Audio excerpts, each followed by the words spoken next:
Eat your vegetables. It is good for you. You have heard that sentence since before you could tie your shoes. For decades, scientists tried to prove exactly what that sentence protects you from, and for decades the studies could not agree. Some found that fruit shields a child's lungs. Others found nothing at all. Nobody could explain why the same food kept giving opposite answers. In the next few minutes, you will find out which single childhood symptom fruit and vegetables actually change, and which one they do not touch at all. You will find out how the exact same apple can protect a child's airway and mean nothing for their asthma diagnosis at the same time. You will find out the hidden reason two studies of the same food can land on opposite conclusions. And you will find out what is actually happening inside a child's chest every time they eat something crunchy and green. Picture a 7-year-old running across a schoolyard in central Iran. She stops. Her chest tightens. A thin whistling sound comes out on the exhale. Doctors call that sound wheezing. Parents just call it terrifying. Here is something worth picturing. A child's airway is roughly the width of a coffee stirrer. An adult's is closer to a garden hose. The same amount of swelling closes a narrow tube far more than it closes a wide one. That is part of why wheezing hits children so much harder than adults. It is also why anything that calms that swelling, even a little, can matter more for a child's breathing than for anyone else in the house. The word asthma comes from ancient Greek, and it simply means panting. Physicians were describing that exact sound over 2,000 years ago. Right now, more than 300 million people live with asthma. A huge share of them are kids, something like 1 in 10 children worldwide. Asthma did not always affect this many children. Rates crept up steadily across the last several decades, especially in cities. Doctors point to a long list of suspects: air pollution, tobacco smoke, childhood infections, stress, obesity, even the job someone's parents happen to do. Diet sits on that same list, quietly as one thread among many. Not the loudest one, not the only one, just one of the threads worth pulling. So how much can pulling on just the diet thread actually change? Think about what actually happens inside a lung during an asthma flare. The airways swell. The tissue gets irritated, almost like a sunburn on the inside of your chest. Scientists call this airway inflammation. It is the body's alarm system running too hot for too long until breathing itself gets narrow and loud. It works a lot like a callus. Skin that gets rubbed too often gets thick and irritated. Lung tissue that gets irritated too often gets swollen and tight. Something is turning that alarm up, and something maybe can turn it back down. Here is where it gets interesting. Every breath you take also creates tiny unstable molecules inside your cells called free radicals. They are a byproduct of simply being alive. Your body burns oxygen, and some of that oxygen turns dangerous on the way out. When those free radicals build up faster than the body can clear them, doctors call it oxidative stress. It is one of the main things that keeps an inflamed airway inflamed. Picture rust forming on a bike left out in the rain. A little rain will not destroy the metal. Constant exposure will. Your body has its own rust remover. Vitamin C, vitamin E, pigments called flavonoids, and carotenoids. The same ones that paint a carrot orange and a blueberry deep purple. Together they work like a shield. Fruits and vegetables are simply the most concentrated natural source of that shield humans have found. So could eating more of that shield actually calm a swollen airway? A chemist named Linus Pauling became so convinced vitamin C could fight everything from colds to cancer that he took several grams of it every single day. He won 2 Nobel Prizes and lived to 93. Whether the vitamin gets full credit is still debated. But the idea that antioxidants matter for the body's defenses did not come from nowhere. You have probably heard some version of a slogan telling you to eat 5 servings of fruit and vegetables a day. That number did not come from one perfect study. It was assembled decades ago from general nutrition guidance, then turned into a simple, memorable public health message. Different countries pick different numbers. Some say 5 servings, some say 7, some say 10.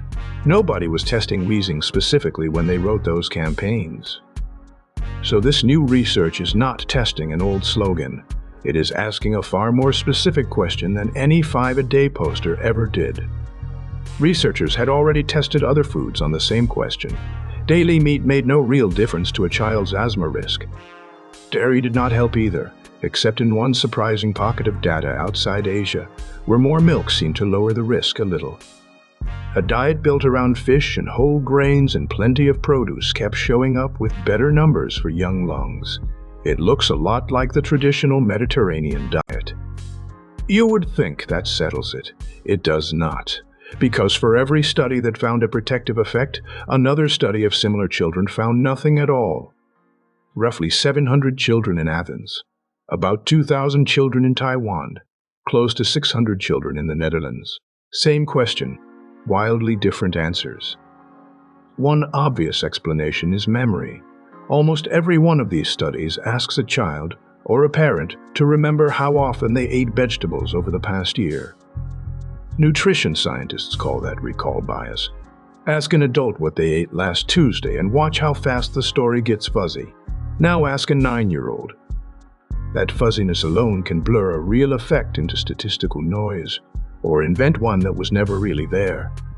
But recall bias cannot be the whole story. It should blur every study equally, and it does not. Some studies still find the effect loud and clear. Some of the most famous endurance athletes in history grew up wheezing badly. Marathon runners, Olympic swimmers, professional footballers, by the dozen. A wheeze in childhood is common enough. It does not have to be the end of anyone's story, and it clearly was not for them. So what else is different between the study that finds an effect and the study that finds nothing? Diet does not exist in a bubble. A child who eats more produce often also moves more, watches less TV, and lives in a different kind of home. Researchers call this a tangle of confounding variables. Pull on the vegetable thread and half a dozen other threads move with it. More screen time. Less outdoor play. A different neighborhood with different air. Any one of those could explain a result that looks like it is about carrots. Money matters too, in a quiet way. A family that can afford fresh produce every week often lives somewhere with cleaner air and easier access to a doctor. All of that gets tangled into the very same statistic long before anyone gets close to the vegetables themselves. If untangling knotted science like this is the kind of thing you enjoy, hit subscribe. We untangle a new mystery like it every week. So where did someone finally go looking for a real answer? A city called Yazd, in the middle of Iran's high desert. Almost all of the earlier research came from wealthy countries in Europe and North America, eating fairly similar diets to each other. Nobody had tested the question somewhere with a genuinely different one. Researchers did not settle for a few hundred children this time. They reached more than 7,000 kids and teenagers. And they asked, carefully, what actually ended up on their plate.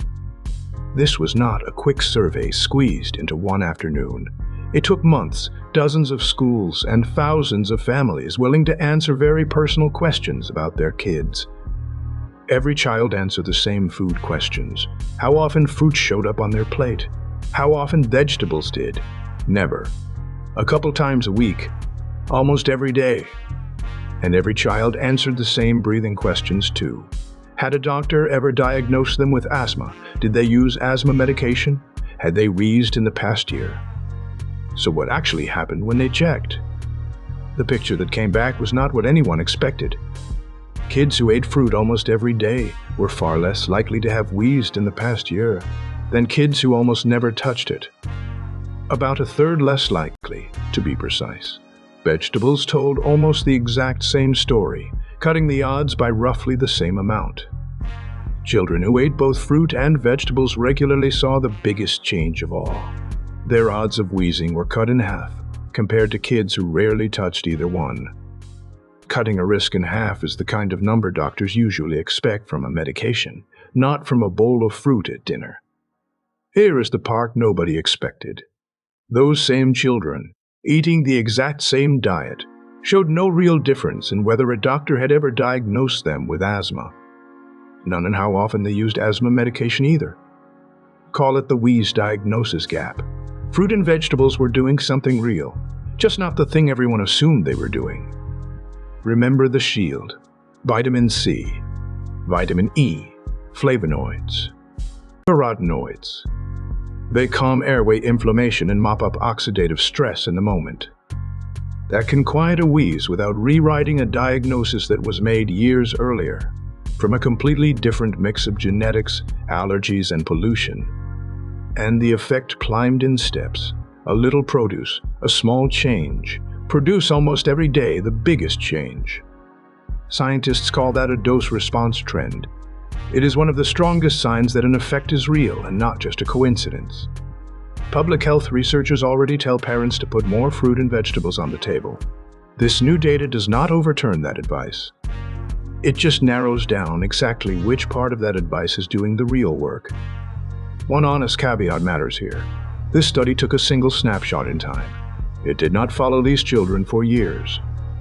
So it cannot prove that fruit and vegetables caused less wheezing, only that the two showed up together. And the food data came from questionnaires. The same memory problem from before applies here too. None of that makes the finding worthless. It just means one very large study is a strong clue and not a final verdict. That is probably the real answer to why decades of studies disagreed. They were all asking one blunt question: does diet fix asthma? The honest question was always narrower. Which specific symptom, in which specific children, changes and by how much?